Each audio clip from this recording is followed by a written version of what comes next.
Ladies and Gentlemen, ich bin das Simafix und ich komme hier frisch aus meinem Britannien-Urlaub. Bin genau da durchgereist, hier genau durch London, in das schwarze Loch gefallen, dort irgendwie wieder rausgekommen. Aber ich bin wieder zurück und ich hoffe auch unser gutes Chaldea kommt hier zurück. Denn beim letzten Mal sind wir wollten über einen nicht so netten Fluss hier wandern, der uns nicht vorbeilassen wollte. Und wir wurden hier von einem Haufen heiliger Grale angezogen. Nun geht es weiter. Wir versuchen, wie gesagt, immer noch den Strom hier der Tränen hier zu überschreiten. Und nun, liebe Leute, schauen wir mal, wo uns unser Weg denn hier hinführt.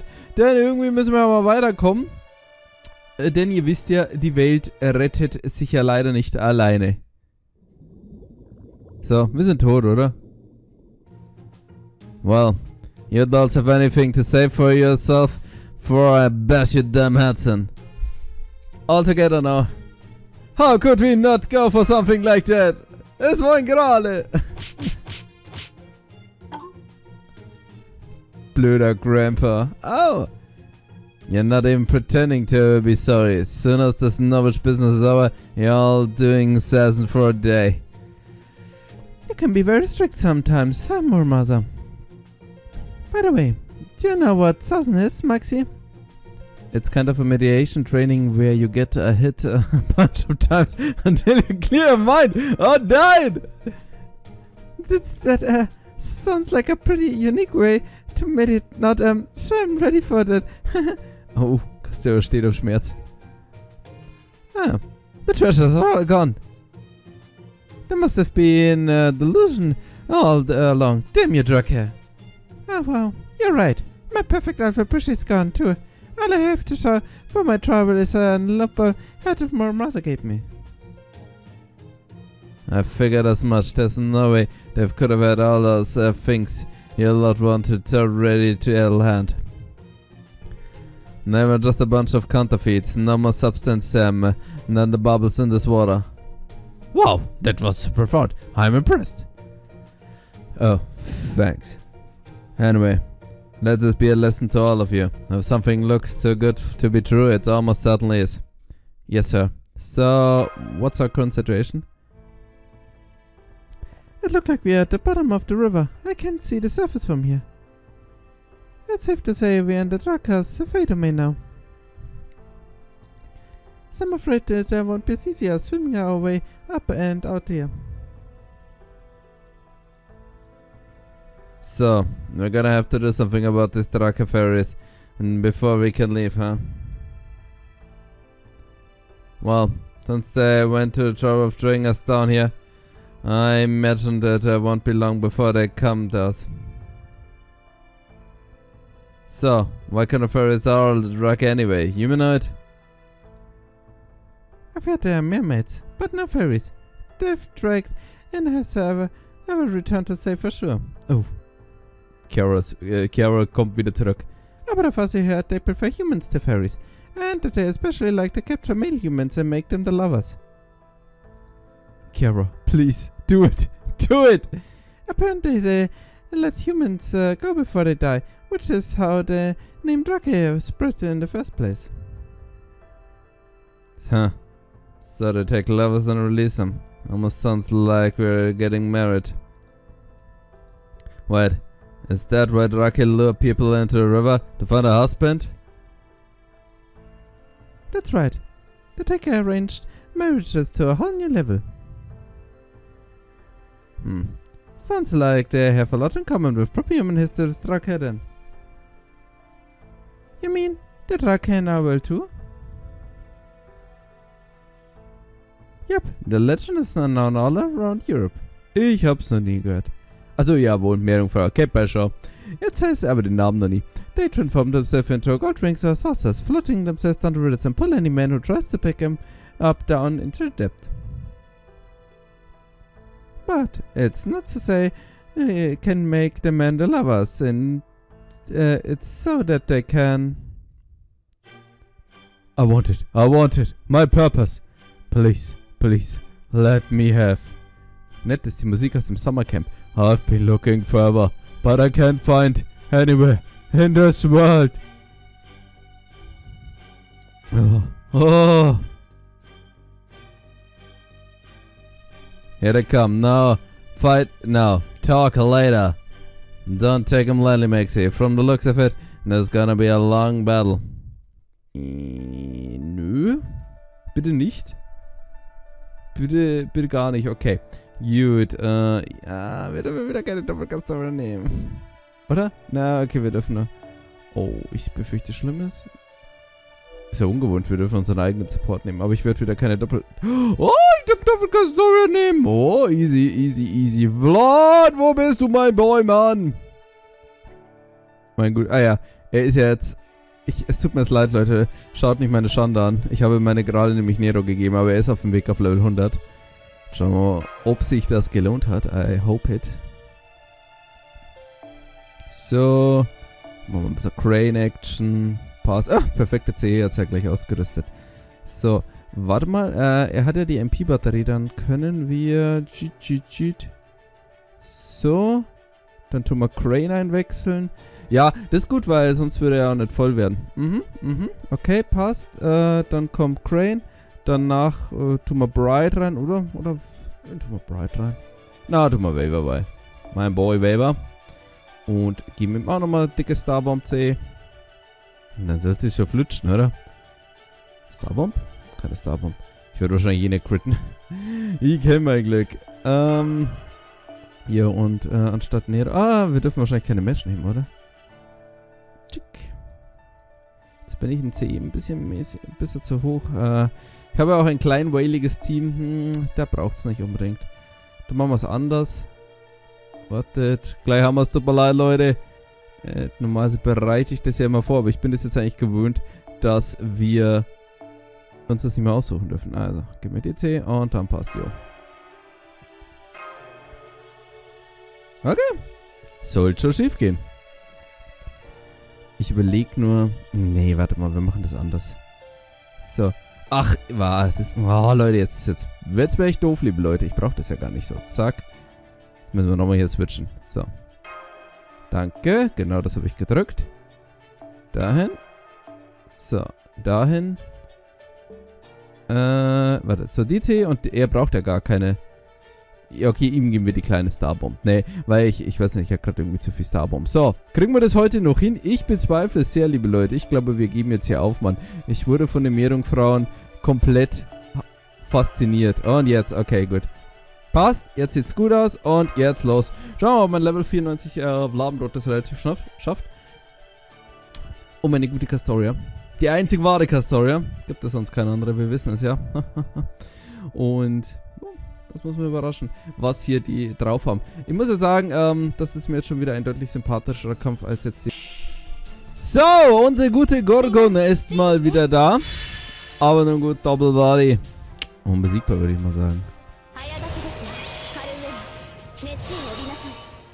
So, passt. Passt, sehr schön.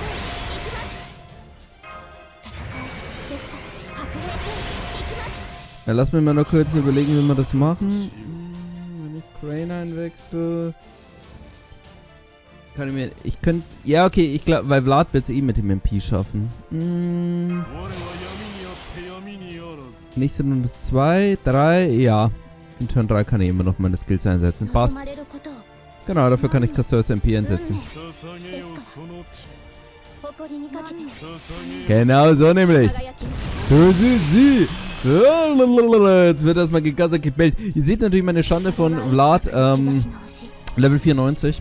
Hat es den Grund gehabt, wegen dem Ani habe ich meine Gerade rausgehauen, weil ich dachte mir ganz ernsthaft, was warte ich bis zu Lotto, Mann. Die sind da eh viel besser investiert wegen Double XP und ich habe eh so viel XP-Karten, ich brauche sie eh nicht.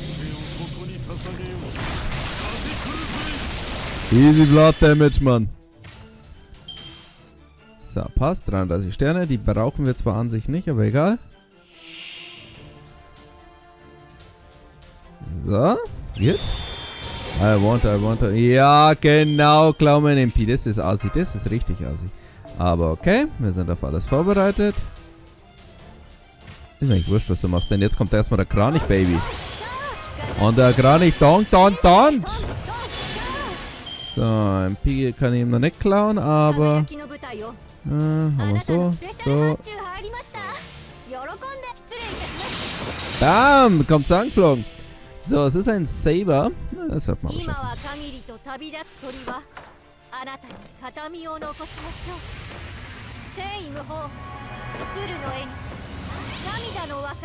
Man frei, 30% MP. Nächste Runde kommt Baver rein, aber ich wollte es gerade sagen, wir werden es auch so schaffen. So, er kann mir jetzt nichts antun. Ich mache MP-Damage, hau drauf und ich habe Invincible.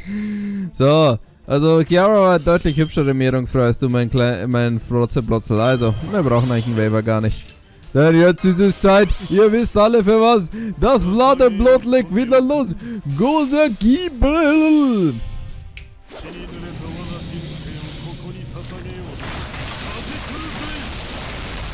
Easy Pompisi, würde ich mal sagen. Ich wollte mal angemerkt haben, wäre die Castoria 10-10-10 gewesen und ich hätte meinen Vlad in Append auf 10, dann hätten wir das auch locker schaffen können. Aber okay, so ist so. Jetzt werden die übrigens diese blöden Free Quests werden jetzt erfüllt. Fragt mich nicht wieso, eigentlich hätten die schon lange erfüllt sein müssen, aber irgendwie wäre das typische Bugs. It's nowhere, why? I don't know what I want. I don't know. But I dream of it. I dream of my treasure. I dream of my love. Of my baby. Mein Baby ist tot, du bist tot, ihr könnt mich alle gerne am Weg damit. The doctor is distressed, but what's a baby? Do you know, Ultra? No, I've never heard of a baby before. Baby. Neither. I wonder what it could be. Come on, you guys know what babies are, right? Ah, I thought that might be the case. Maxie, let's talk about this later. Just the two of us. Okay, sure. Hauptsache, wir sind erstmal hier vom See weg. Look, the flow of mana is returned to normal. The tracker's fate domain must have been dispelled. Hooray! Wait.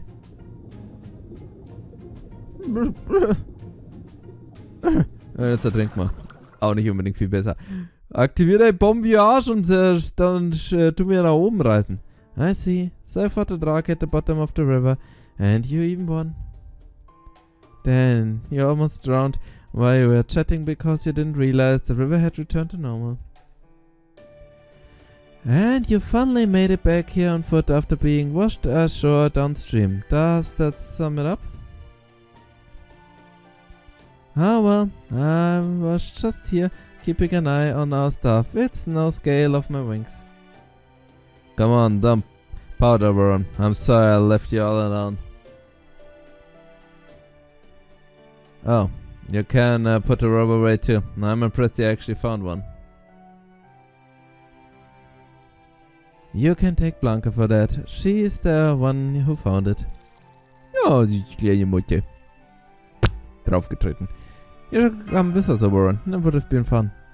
No, that's okay. I'm not too fond of water. Thank goodness the drake were all sold out. Anyway, now that we don't have to worry about the drake anymore, we can cross the river, no problem. Read a bit, head upstream until you find a bridge, then wait for us outside Norwich.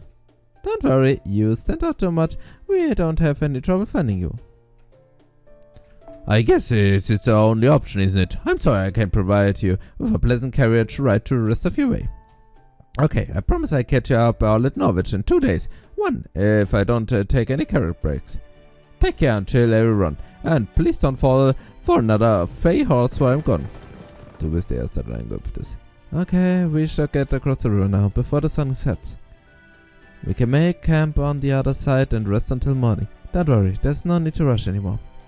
At this point, Norwich is so close we can almost taste it. We'll be right on time for our date with Destiny, just as planned. Leute! Das heißt Klingelglöckchen, Klingelingeling. Wir werden die erste Glocke läuten und wir machen auch direkt weiter. Es ging jetzt eigentlich relativ flott, das war jetzt wirklich nur dieser Kampf. Boah, Sörg, wir müssen wieder gegen diese dumme Tamamo kämpfen, Mann. Nein! Falsche Castoria.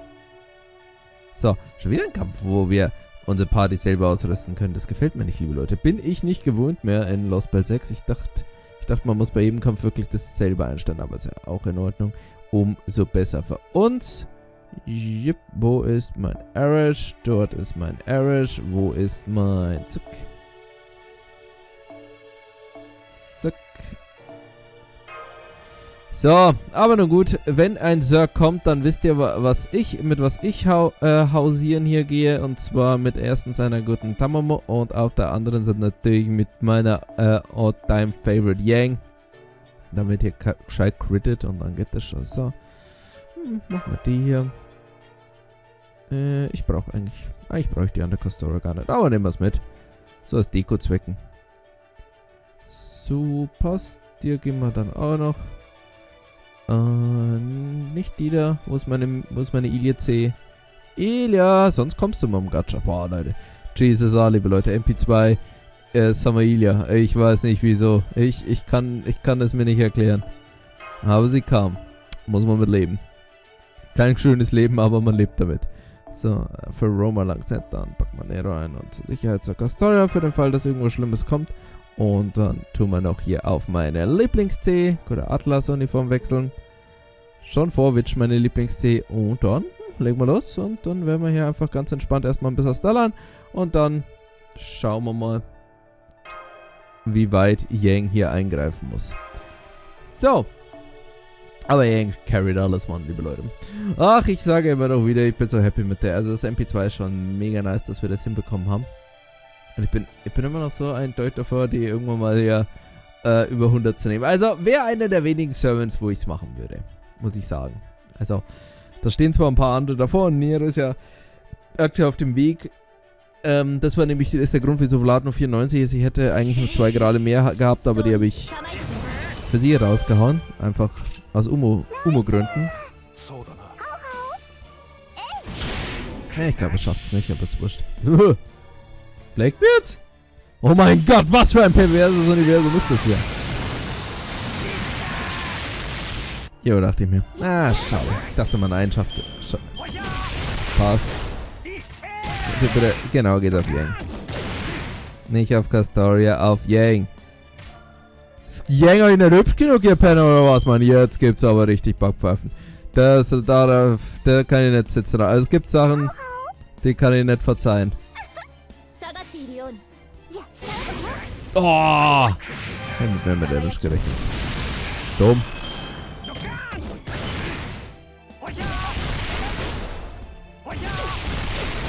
Vielleicht stirbt Castoria noch, bevor wir richtig anfangen. So. So, aber nicht. Also, passt. Einmal genug Crits, das haben wir. Ah, was mache ich denn eigentlich für C, Mann? Wieso habe ich in 10 Gottes Namen ihr bitte nicht Honey Lake gegeben? Ich meine, Leute, sie ist Honey Lake. Also sie ist auf der C und ich sage, sie ist Honey Lake. So. Schönes Monster.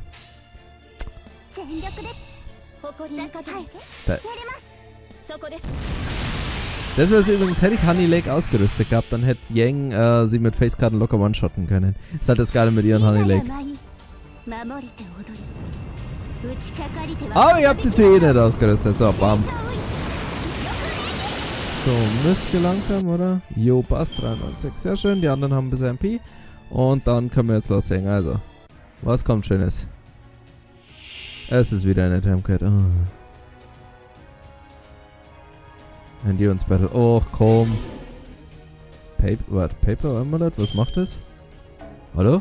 No Effekt. Okay, No Effekt ist immer gut.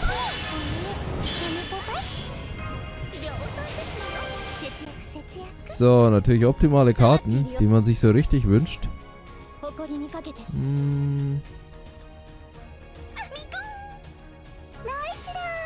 Die hat schon wieder Guts, wir müssen mal legen, wie viel Guts. Oh, Demi! So, passen wir jetzt mal an Burn. Wieso greift sie eigentlich nur 2-mal an? Okay, gut. Auch nicht schlimm. Jetzt gehen wir ja immer hier in die Vollen, Mann. Hey, wurscht, was du drauf hast, denn ich werde jetzt drauf hauen. So! Burn-Gimmick, Mann!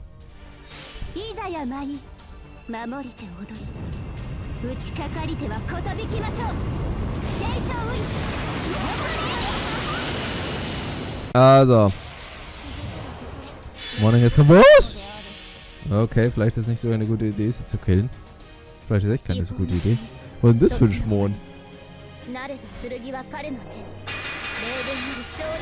Get down, Cat. Also sehr Endurance Battle, haha. Hätte ich mir irgendeine Klasse nehmen sollen, mit dem ich keinen doppelten Schaden mache, damit es länger dauert oder was, Mann.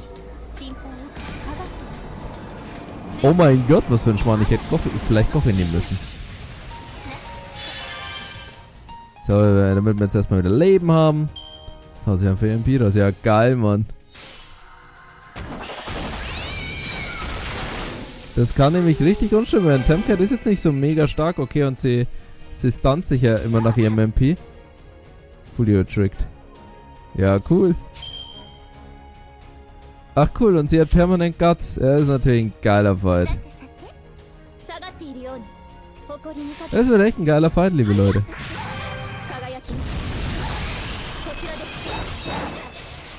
Ja? Kommt sie wieder?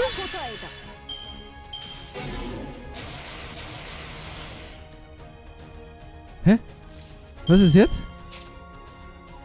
Hä? Und wieso macht sie jetzt nicht die MP? Ich verstehe diesen Kampf nicht. Ich bin zu blöd dafür. Ich muss euch sagen, ich bin zu blöd dafür. Keine Ahnung. Killen wir sie.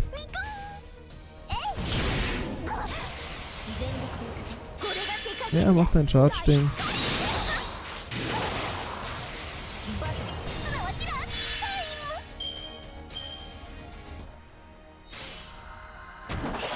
Na gut, der Vorteil, eigentlich ist der Fight echt nicht schlimm, besonders mit Castoria, weil, ich meine, Castoria ist jetzt mit ihrem One-Hit-Invul eigentlich optimal.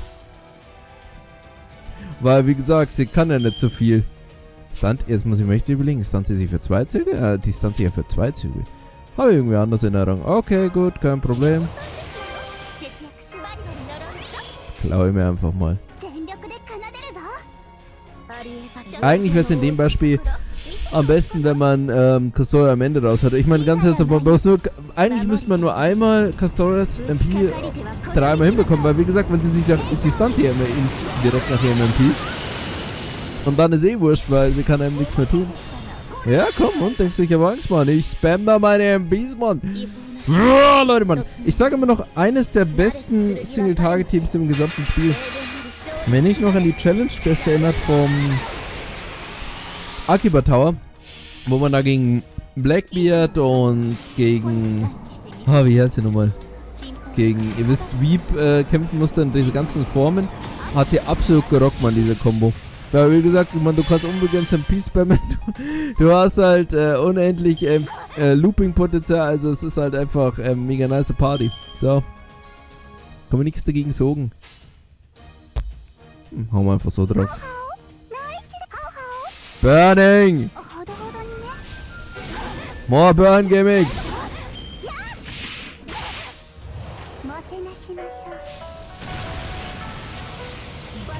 Aber wie lange soll... Okay, es ist ein Endurance Battle, aber wie lange sollen wir das jetzt machen? Kannst du jetzt nicht einfach mal down gehen? Hey, ich hasse Katzen. Gibt noch einen Fuchs, Mann, das ist das einzig wahre. Ja, you were tricked. Du kannst mich mal mit deinem Tricken hier.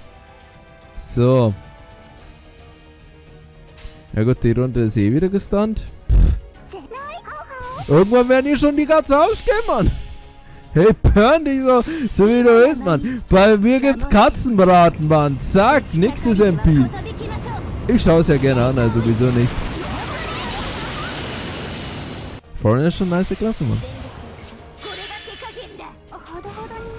Jetzt hat sie auch Crit-Up, sehe ich. Interessiert mich ehrlich gesagt ziemlich wenig.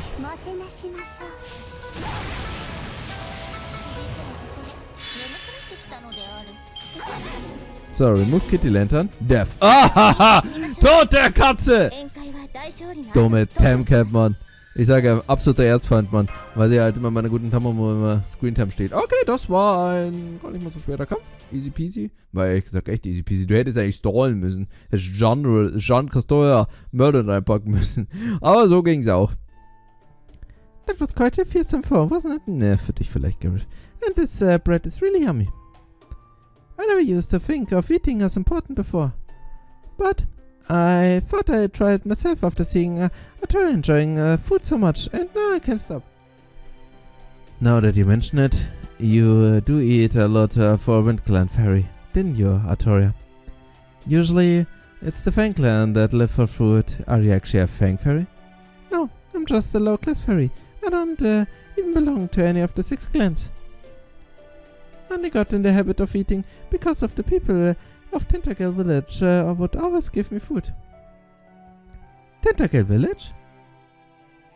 Then the rumors are true. You did survive what was childhood prophecy hunt. Well, yeah, I don't say if I'd survived so much as barely managed to escape thanks to Merlins Magecraft. I really didn't do anything. Übrigens, es wird hier mal der Name Merlin erwähnt, das wollte ich nochmal so nebenbei sein. All things kind of become exaggerated as time goes on. By the way, Gareth, do you know why restaurants first became popular in Britain? Come to think of it, no, I don't. Going into a restaurant was never an option for me, so... They're not just places to eat, they're also a way for the Fang Clan to keep their violent impulse in check. What was made a big speech once about how, now that the Fang Clan served the Queen as the army, their lack of manners was unbecoming. So he said he would give them a proper education and teach them to state their desires with medals. At some point, at first restaurant he started blew up a major into chain. And now owning a restaurant is considered one of the hallmarks of success. We are the land of the Fae. So, the reason what was so particular about etiquette interesting like human is? Yep, it's all to cover up his violent nature. He might act like a gentleman, now that he's the head of the Fang Clan, but at his course he hasn't truly changed. Ja, manchmal haben wir das schon durchblicken sehen. He's still brutal and greedy fairy who got kicks from tormenting the weak. If that doesn't sum up the whole Fang Clan, I don't know what does. Still, now that Tamlin, the Queen West, the melee fighters has settled down into just being an old fairy who wields his authority like a club. So, does that mean he's not all that strong?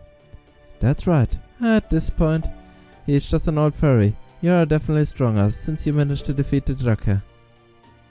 So, once you eventually get around to defeating Woodwars, you should take the chance to go on one of his restaurants. I've only been there a few times myself, but I can tell you, the food is to die for, especially the salads. After all, ich dachte er wäre Fleischfresser. Even warriors need rewards to keep themselves motivated. So I hope that gives you guys something to look forward to. You help Artoria out. Wir sind nur wegen dem Essen gekommen. Gut, Artoria and Gareth are over by the other campfire talking with Oberon. So, as you can probably guess, the reason I want to talk to you over here is because I'd rather not hear what I'm about to say. Although, what? Is there a problem with me being here? I'm tackling a proper human history too, you know? Oh, alright. Maybe it's better if you hear this too, Murmasa. So getting back to where we left off in our discussion of the Drake from proper human history. The reason they drag men into rivers in our world isn't because they want husbands, it's because they want a mate. If they come across a woman instead, they'd make her serve as their child's wet nurse. And that means they want babies, not lovers. Basically yes, but the Drake here in the fairy Britain can't have children. Even though they drag countless men down their doom. Do you know why that is? Because children just aren't born here. Looks the way, but the problem goes even deeper. We've seen that fairies here basically just imitate human society. So we can assume that the two species' ways of life are fundamentally the same. If the fairy society doesn't have something, that'll be because it doesn't exist in human society either. And it means human and fairy Britain have no natural means of reproduction. There's no concept of childbirth here. I had a feeling something was off when we learned that they only have predecessors and successors here instead of parents and children, but now I'm pretty certain. Wait, hold on. I get the fairies spring up on their own. They've always been like an extension of nature. But how the hell are humans born if they can't reproduce on their own here? Don't tell me they just spring into existence to their own too. No. Here humans are produced. Künstlich. I don't know if it was some sort of artificial insemination system, or if they're manufactured like homunculi. But they are made, they are produced, raised and shipped out to us individuals with nothing in the way of parents or siblings. I'm sure they still have things like marriage, husbands and wives, but even if two humans get married, they'll never be able to produce their own descendant. So that's what human life is like here in Fairy Britain, it seems. It may seem cruel and inhuman to us, but it's fairies who live here, like Ator and Gareth, just another effect of life they've probably never questioned. At this point, I have no way of telling why things turned out that way here. But I didn't want to tell you why Ator and Gareth were around in case it came to a shock to you and made things awkward around them. So, that's why I decided to keep this information just among us. So humans only ever come one generation here. Eine definitiv obstruse Welt, die nur immer furchtbarer und grausiger wird für die Menschen. Okay, I think this should be enough. Plus, I'd hate to wake them now. They're resting for tomorrow. Huh? What just flew out of Max's tent? Was it a bird? Has he been raising one of his secret in all this time? Nah, that can't be it. Oh, hi Blanca. Sorry about that. How are things in Norwich? Does it look like the calamity will start tomorrow? Still no sign. Then we should be just in time. Look, there really is no changing Einz's prediction after all. On the other hand, it's also plausible that disaster won't befall Norwich until the child of prophecy goes there, huh? Once Ator arrives, Norwich will be destroyed. I knew that, and I brought her here anyway. Ator will dispel the calamity and live with the responsibility for Norwich's destruction. What a cowardly, devious guide I am. I can't even help them prepare for what they are about to go through. But they have to get through this, or nothing will ever change. After all, the prophecy is clear that the first bell to be rung in the pilgrimage is Norwich. Okay, thanks Blanca. Why don't you rest up too? You must be exhausted. No, I'm not going to tell them. It's impossible to save Norwich. Maxie doesn't need that on his shoulders. Better I carry the extra baggage than burden him with it. Don't worry about it too much, Blanca. This is all in line with the prophecy. Besides, it looks like we still have a whole day until the calamity begins, right? Both Maxie and Ator will need some time, positive memories before it all starts. So tomorrow they relax and enjoy everything Norwich has to offer. The next day the fighting will commence. Man muss ja wirklich hier sagen, die Welt, das war auch das, was Vinci gesagt hat. Also wie gesagt, dass Menschen so künstlich schaffen wird, das wirkt zwar sehr abstrus, aber wie gesagt, das ist ja hier nur der natürliche Rhythmus. Auf der anderen Seite, das ist sehr interessant, die Zerstörung von Norwich beginnt, wenn wir ankommen. Also nur durch uns wird Norwich zerstört. Nun gut, liebe Leute, ob das hier wahr wird, ob es doch noch eine Möglichkeit hier gibt, die Stadt zu retten, werden wir herausfinden. Aber erst beim nächsten Mal vom Fake und Order. Vielen Dank fürs Zuschauen, bis